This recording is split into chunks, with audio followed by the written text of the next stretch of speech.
Marigas YouTube channel. Andito tayo sa Mariami Zoo po. Mamamasyal tayo. Sige po, ikot tayo. Maraming salamat po sa suporta nyo. Ayan po, oh. Ito tayo sa loob.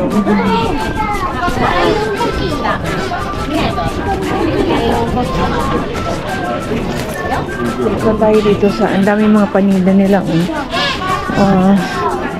mga toys.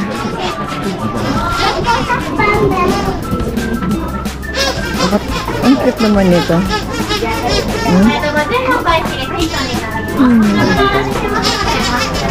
Ikot pa tayo dito.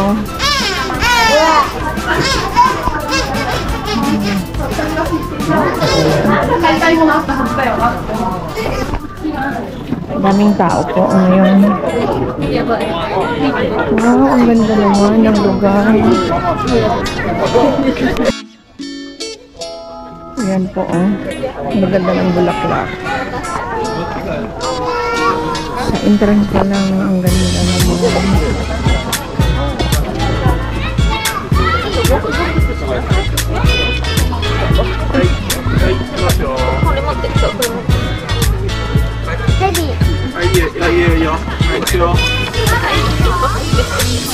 Napakaganda ng tanawin, oh.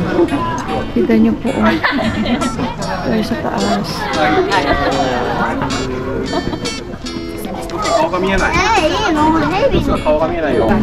Andito tayo sa bulubundukin po itong lugar. Daming tao ngayon.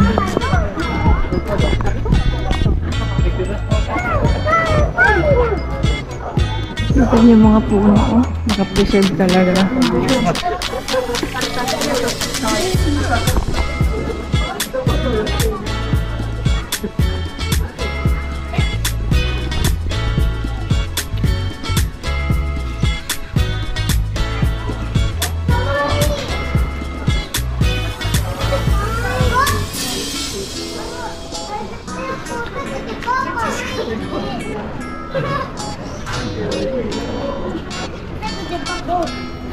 Bago. Ayun po, oo. Ang kanyang buntot. Ito naman tayo sa kabila. Alam mo yung kanya nilang zoo, walang amoy yung wala siyang amoy. Akala, in-expect ko mabaho po kasi maraming yung ayun, oh. Dito yung kamag-anak ko. Ano ginagawa dito? Joke lang po. Pumasok na siya. Tingnan nyo na lang yung view po na maganda. Napakalinis. Walang basura. Tingnan nyo po, oh. Walang nagtatapon po ng basura. At yan sila, ho. Pag may basura, ilalagay nila yan sa loob ng bag nila.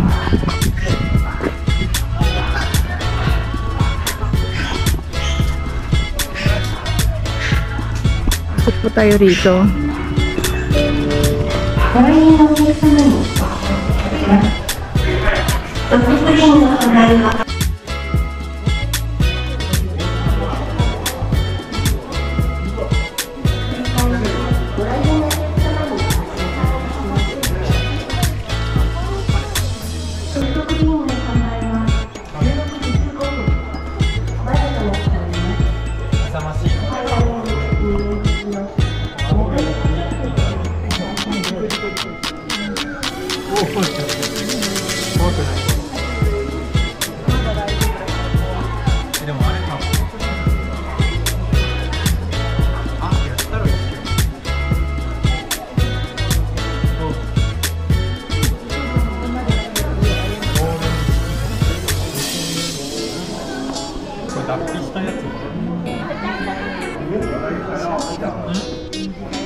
Yung malaki yung malaki.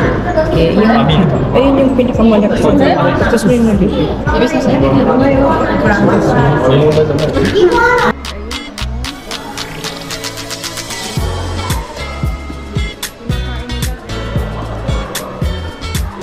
Maganda raw yan pag kinain mo. Maganda rin yung sa skin nakakabata.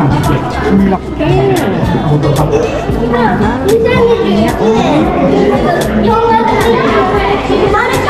Maliit pa.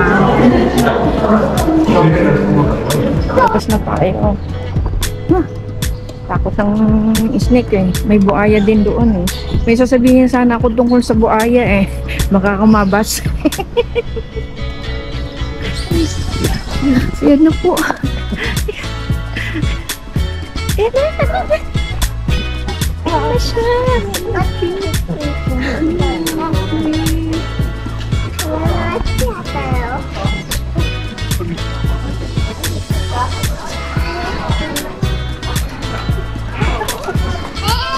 Sasabihin niyo na.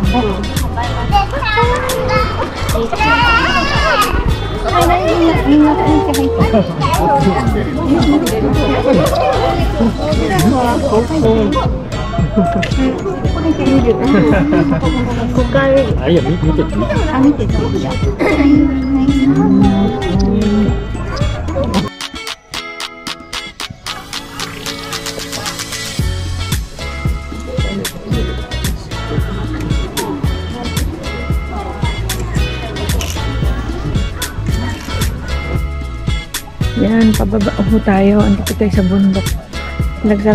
Pinagsaraduhan na po ako. wala na tayong makunan. Puro ano na lang po yung lugar. Pero makikita mo, makaka-amaze naman kasi napakalinis ng lugar po. Oh. Baba po tayo. Dito tayo sa bundok. Hello! Ayan po. Wala na yung nagsarado na. Lungkot naman. Mga layon dito. Wala na po.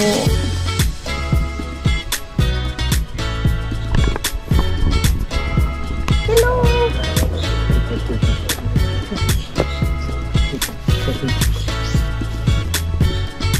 Ayan po. Ang cute. Yeah. Ano ko na kung ano.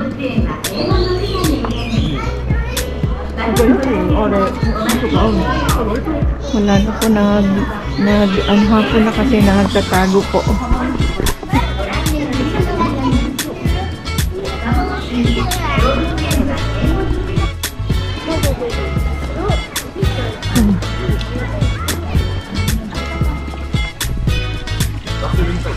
Sayang yung mga layon kanina. Hindi tayo mabot.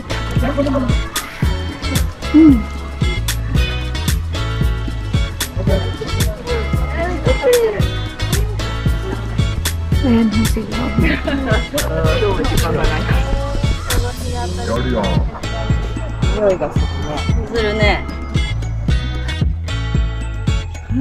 Ayun o, kita niyo po kulay pula yung flamingo.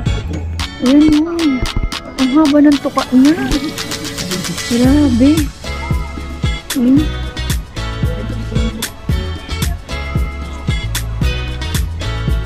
niyo po. Uwi na po tayo.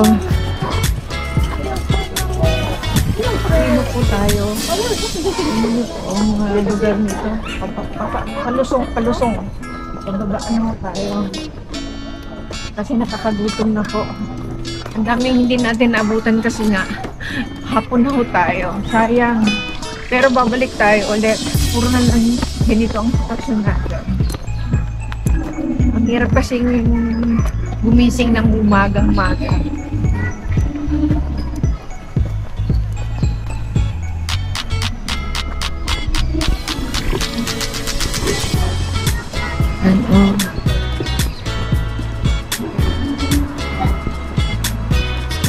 Stop.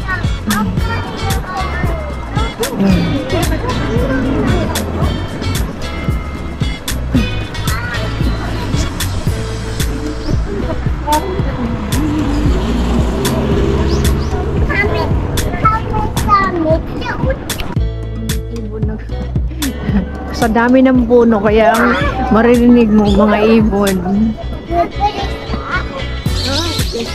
Yun narinig niyo po.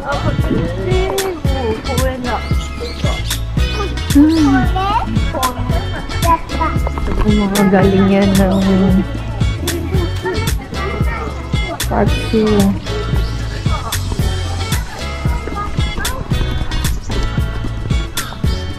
I-enjoy nyo na lang ho yung lugar po. Nakakatuwa kasi puro puno, mga building po. Tapos malinis yung lugar, walang sumisigaw. Mag-ingay man sila, saglit lang po, malit ang busis nila, hindi sila sumisigaw. Walang nagbubusina. Dito tayo. Tingnan mo gaano kalinis yung lugar nila. Puro puno. Kahit puro puno po, wala gaanong dahon. So, hindi nila hinahayaan yung dahon na malaglag. Kung may malaglag man, kita mo, nililinis nila, Wala talagang dumi. Walang pupo ng aso. Pupo ng ng pusa. Talagang malinis ho ang paligid. Grabe po. Makikita mo may mga bunga pang pero hindi nila pinipitas yan. Hinahayaan lang nila yan na yung mga bungang mga tanim po. Minsan ho may kinunan nga ako na napakaraming pananim nilang yung lemon sweet ang tawag doon. Nasa tabi ng daanan lang po yun, walang kumukuha. Minsan may mga ubas, kung ano-anong nakukuha nila.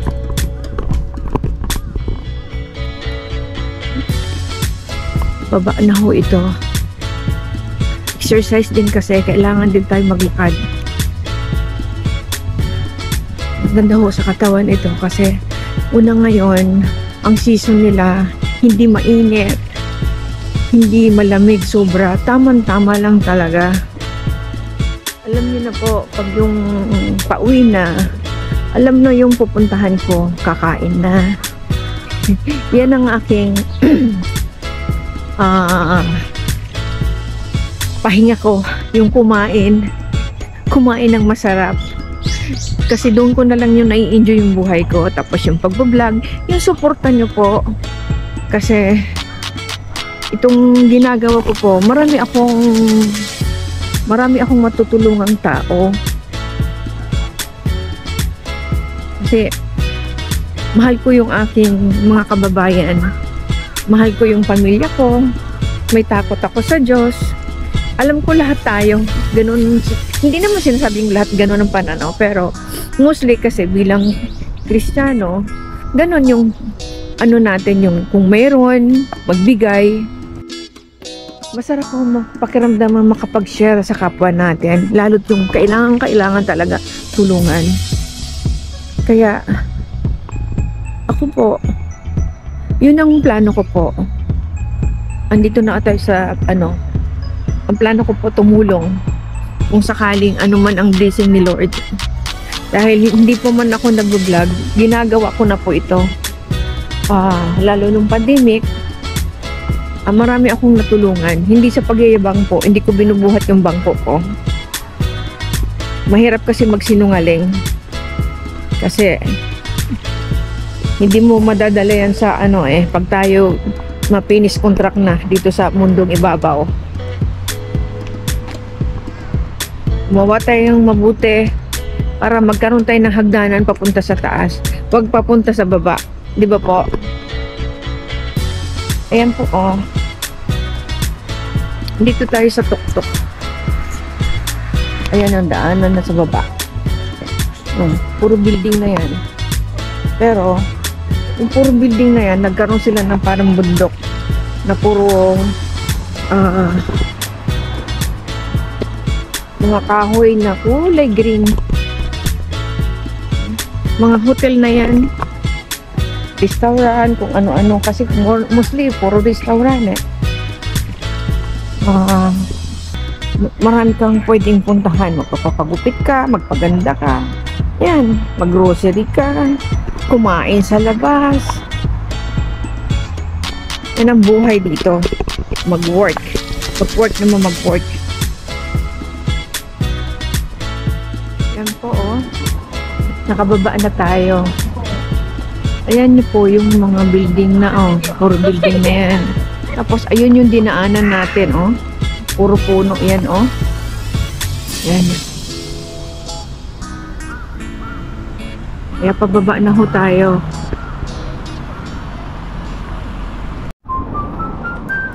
Hello po! Andito na ako. Ngayon, pauwi na tayo sa Bukto. Lakad po tayo. Medyo madilim na nga lang. At malapit. Taglamig na kasi dito. Malapit na mataglamig. Taglamig na. Ibig sabihin, malapit na ako umuwi ng Pilipinas. Layo pa ito sa bahay namin.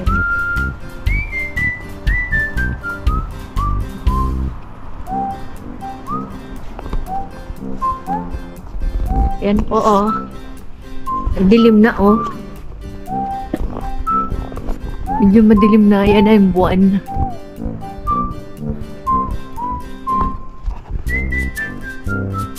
Ang dilim, eh.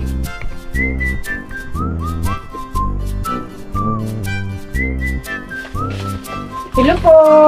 Nakauwi na po tayo ng bahay. Ito po yung napamili ko ngayon. Ngayon po, ito yung binili ko. Ito yung pangtanggal ng makeup. Kailangan po yan para maiwas wrinkles. Tapos po, pag naghugas ka ng plato, dapat nakagwantes ka para hindi mag-dry yung skin mo. Para sa plato. Dahil bumili ako nito, ang daming binigay sa aking giveaway po. Ayan o, ito lang ang binili ko. Kasi kilala nila ako. For how many years na akong bumibili kasi doon. Pag bumili ka ng kahit anong bagay sa kanila, bibigyan kanila ng giveaway nito. Ayan po oh. Napakarami. Nakakatuwa talaga. Napaka-sincere nila oh. Mga cotton po yan.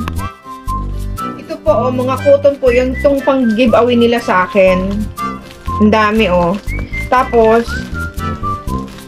itong mga cotton na to, pag nagtatanggal ka ng makeup para hindi mo ginagamit na lang yung kamay mo. Tapos yung cream, night cream, para pag mag-travel ho kayo, ito na lang ang dadalhin mo. Pagkarami-rami binigay sa akin, ang ganda sa mukha ho nito. Tapos, ito pa oh, ang dami oh. Nakakatuwa. Kaya yung iba, hindi ko na lang gagamitin kasi pagkarami-rami na pong pinamigay sa akin. Pag binili nyo po ito, napakamahal. Tapos ito yung night cream. Ito binigay sa akin. Maganda raw po ito. Pag binili nito, mga 7,000 yata yung isang ano pa lang lalagyan niya. Yung nasa lalagyan ng cream. Ano ba tawag doon? Sige, yun na yun. Tapos, ito po yung pag naghilamos ka, pagkatapos mong gamitin ito gagamitin mo sa mukha. Ang ganda po sa mukha nito. Napakaganda. Ang dami niyang pinamigay. O, nasa loob na, o. Ayan, o. Babait nila. Salamat po. Maraming salamat. Please like and share. Subscribe po. Maraming salamat sa suporta nyo. Maraming salamat. Ingat po kayo. God bless you all. Thank you. Good night, everybody. Thank you so much. Bye.